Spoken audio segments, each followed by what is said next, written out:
In the previous video, we got some stuff done on the S3 and we even went ahead and took the downpipe off, and that is currently getting fixed because I'm sick of it scraping on the tail shaft and the chassis.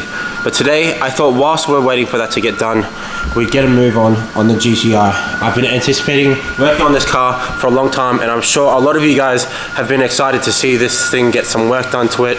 And today, it's finally gonna happen. Today I thought we'd get a start on the interior. This whole GTI is receiving a full black interior swap from a bunch of anniversary trims I've collected over some time, and I've got them all up in here sorted out in a box. So I thought we'd get started on that and start finishing this interior off, and we'll see what else we can do as well. But the whole plan for this car is to be a show car, and at the moment it definitely doesn't look like that. It's come a long way since the first time I got it, which was about 3 years ago, but it needs still a lot of work. Has a bunch of mismatched panels, and eventually I'll be respraying this whole car, and I'll be going through the whole process with you guys on this channel. So let's get to it.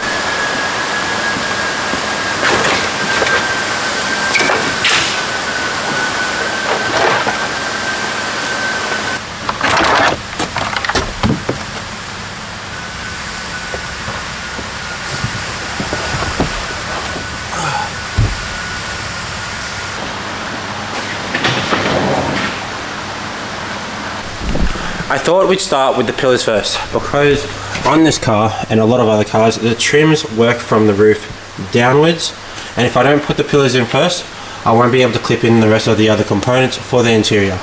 We also will need to get onto a couple of the trims on the front that are currently white. So let's get onto these pillars so we can get onto the rest.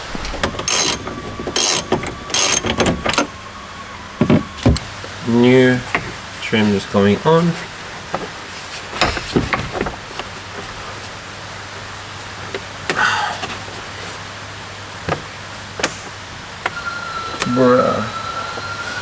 These are not easy to get on. Okay, so the B pillar is about 80% on now. It is a bit hard to push this on with the new fabric that's on it, because it is a little bit thicker than the fabric that's on these pillar trims from factory, but it's a lot nicer and I enjoy the way it looks.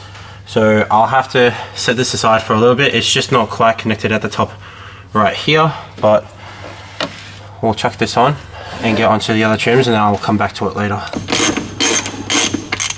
There we go. Take this lower trim off.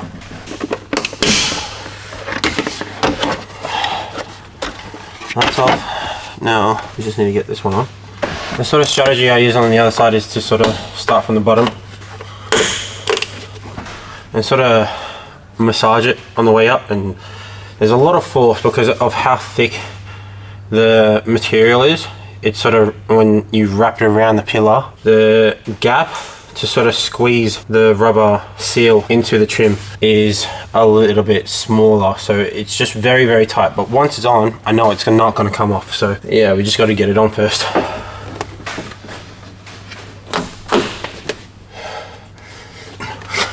think it actually needs to go up a bit more, to be honest. It's pretty humid in here. I'm sweating just trying to put these things on. Alrighty, bolt can go in. Need to get our slider to line up.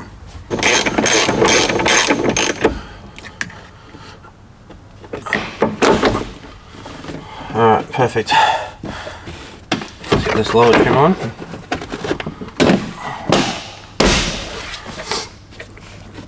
And that's our second B pillar done. We now have our C pillars. These are also retrimmed in the exact same material that are on the B pillars and the roof and everything else. So, but these shouldn't be as hard to get on. Keyword should. I don't know how well, but we'll see how this goes.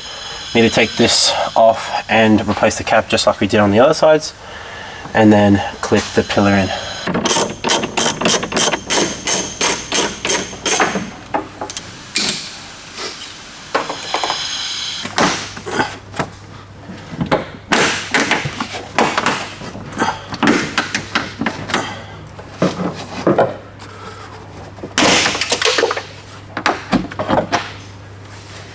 Always breaking clips with this thing.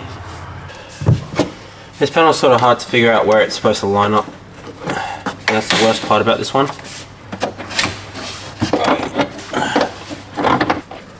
Oh, god damn. I keep breaking these clips. I have to get more of these clips. To say the least, it's a bit disappointing, but I need some more of these clips. There's supposed to be 5 on this panel and 2 screws. So I've ended up breaking 2 of the clips just to try and get this panel on. So we're gonna need to order some more of those clips. In the meantime, I thought we'd go ahead and fit on the black sunroof switch and the little mini sun visor that's on this thing as well, and a couple of little trims that I have laying around. So we'll do that, and then hopefully when these new clips come in, we can put the pillars back on. Now, a lot of these trims I had to import from overseas because the Mark 4s that we got in Australia, besides the R32s, I'm talking about mainly the GTIs, none of them in Australia we got had black interior trims like all the way through it. Pretty much every GTI that we got from shoulders upwards was all white or cream interior. We didn't get any anniversary editions, we didn't even get any 2-doors or even the TDIs, and the only GTI engines that we got were the 1.8T AGUs, which is a narrowband 1.8T. So regardless, they're still addictive cars, and I love the Mark IV platform a whole lot. But yeah, it wasn't cheap at all to have all these trims here and get all of them imported over. I guess you got to pay the price to have things that are nice, so it'll be worth it once it's all done. I've always wanted a black interior on my Golfs, and I now finally have it. Alright, old one out. We'll also take these little globes out and swap them over onto the new one. This is our new one to go in, and this is the old one, so we're swapping it out. This is in pretty good condition. This is an OEM one that came off of a anniversary GTI. It's the exact same as the Jetta GLIs as well. We didn't even get those. We only got VR5, 2-litre and VR6 Borers in Australia.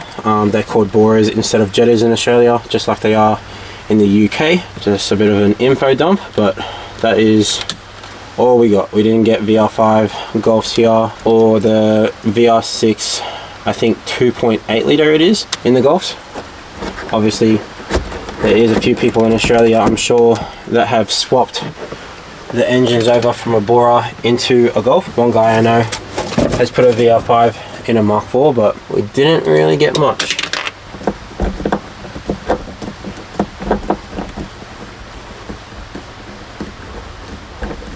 Alrighty, swap the globes over. These are LED ones. I just prefer having bright lights. There we go. Perfect. Looks great. I love that. Alright, now we just got to remove our rear view mirror, and we can take this little mini sun visor off. And we got our new one over here. This is also from the United States as well. This one probably came off the same Jetta or Golf as this one. Yeah, I could have painted these, but I know that they won't look as good or last as long. So yeah, this single piece I know cost me quite a few, to be honest. I know that this cost me like about $150, $200, which is ridiculous, but I want this car to look OEM and perfect once it's done. So I guess for some people it wouldn't be worth it, but for me, again, you got to pay the price for having something that's nice.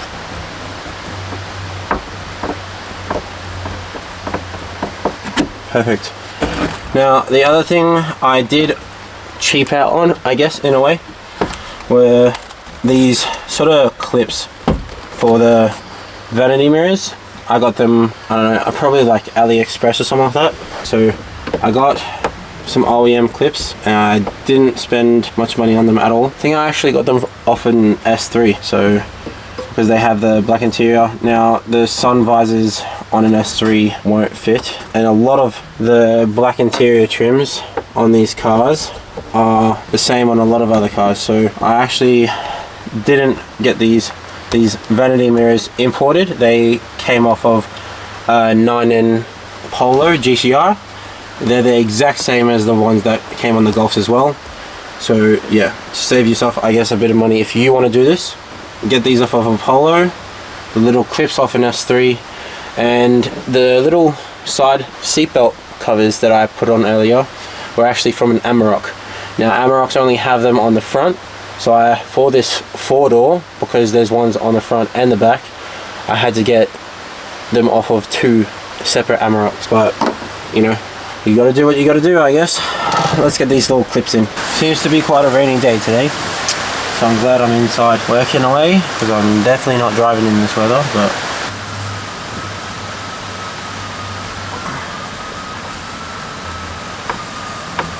now the only reason I went and put OEM ones on it, off an Audi or Volkswagen, is because these little caps on these other aftermarket black ones, it'll clip without like it being attached. It'll clip on like that, but it doesn't really clip on once it's actually on the roof. So I'm hoping these ones actually clip on, which they do.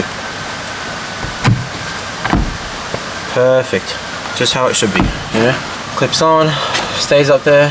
Whenever I detach this sun visor, the little cap would just fall off. So it's on now.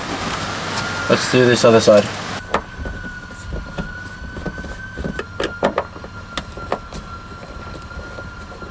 Alrighty, now we can put the new clip on.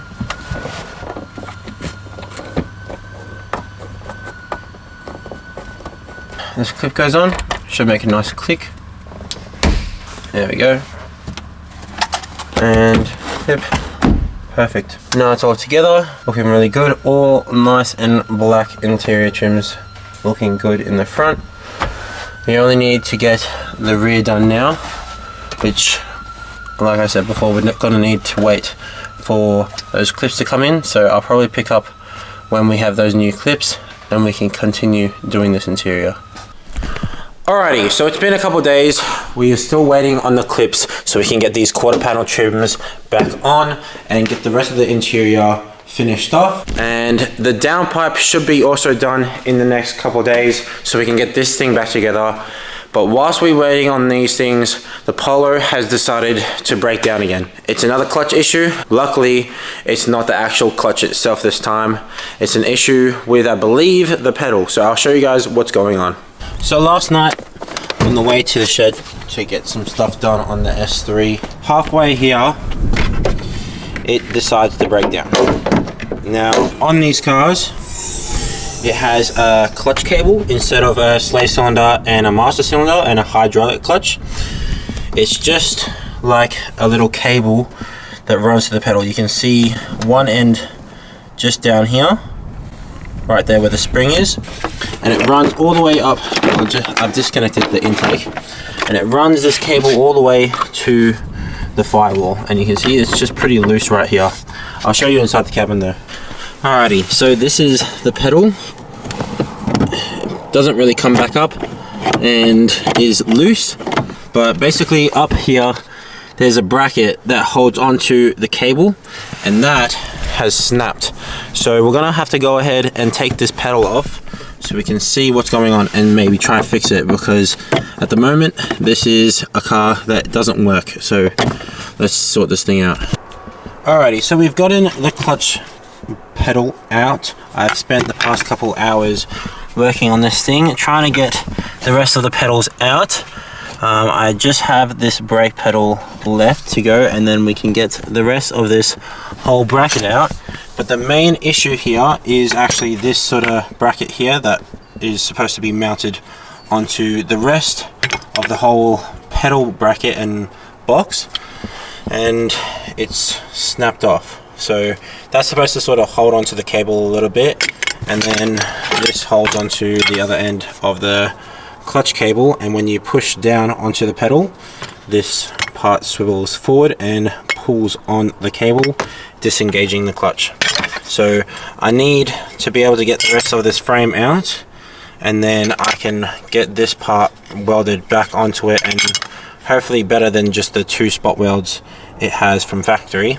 So I'll probably get this strengthened and everything like that once we have everything out, but for now I'm going to leave it for tomorrow, and we should have all the other parts like the downpipe ready hopefully from the S3, and we'll have some clips to get the rest of the interior done on the GTI. So I'll see you guys tomorrow. Alrighty, so it's the next day and I've been here all 24 hours. Been trying to get this sort of brake pedal off, and there's like this little clip on the back of it. I'll probably show you guys when I finally get this thing off. I'm having to break off the clip, and I'll have to go buy a new one for the back of the pedal, and it holds onto the master cylinder for the brakes. So once we get this pedal off, we did also pick up the new clips for the GTI this morning, but you can sort of see if you can zoom up on the camera.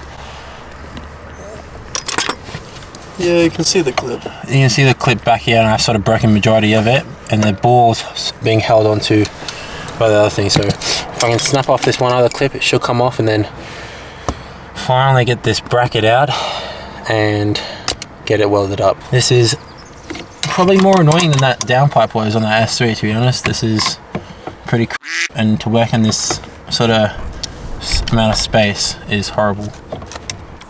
The struggle is using the phone camera to even see what you're working on. See if I can get the focus on there. I'm losing my shit, bro. This is horrible. I don't want to have to do this again. Alright, so I ended up breaking that clip. I ended up having to go get a new screwdriver that was thin enough to get up in there, and the camera definitely helped, but seems like there's something else being held on right now. I don't know, but I'm gonna have to get upside down. God damn. God damn. God damn. God damn it, Jimmy. How do you do this time? It's like a... Oh, this is horrible, bro. This is not fun. Alrighty. Brake pedal deleted. Alright, and then throttle pedal.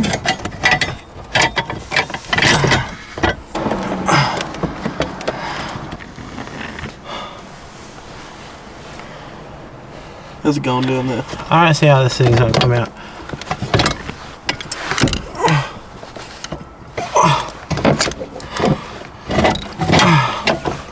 Alrighty, it's out. Finally, this was a pain in the ass. But basically right here, you can see on this where it's broken off, and you can clearly see the part that's missing that's right here. So that's supposed to be like that. Take a less, like that. So factory, there's only 2 spot welds. We're gonna get this seam welded and properly welded up, because this is not good enough to obviously hold the clutch cable enough, and it snapped. So gotta get that done, and hopefully we also have the downpipe done soon as well, and then we can get the S3 back and running and get this driving again, and then we can start working on the GTI some more. So let's go take this down to the shop and get this welded up. Alright, 70 bucks later, we got our clip for the back of the brake pedal. 70 bucks, man, for that tiny little thing. Alright, let's go back and do some stuff on the GTI. Alrighty, and then put the seatbelt cover on, which we need the little cap for it. Alrighty, black seatbelt going in. Man, this is probably like the only thing that's like worked out today. That Polo wrecked me, but we need to get that thing back up and running, and then we also need to get this thing back. But moral of the story, don't give up, even when the cars aren't doing you any favors. Just keep going with them. It'll eventually be worth it, hopefully. Maybe. And for the most part, the Polo has been pretty alright. Just when it usually breaks, it's not something small, which is quite annoying. There we go. Alright, so now we need to go ahead and do this side, so we'll do some YouTube magic. Alrighty, and it's back on. So we'll go ahead and get the rest of these other trims in. I'm not too sure where I've actually ended up putting all of them, so we'll probably have to find those. And then eventually we'll get around to swapping this whole entire boot, and then swapping out the, not specifically the shifter there, but we'll be doing the shifter housing on the actual gearbox so we can adjust that, and hopefully we can take this thing for its first test drive.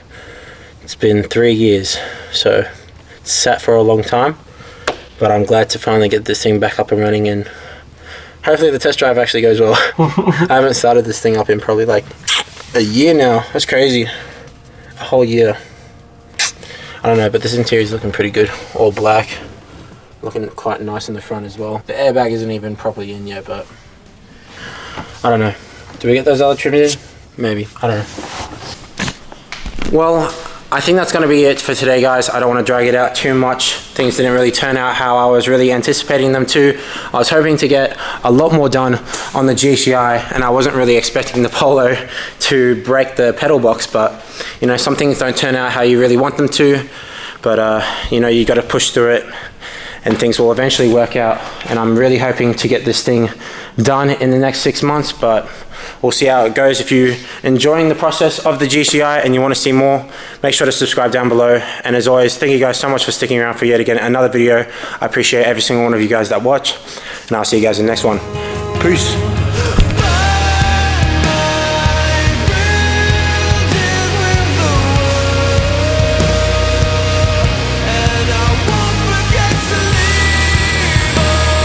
Did I come past?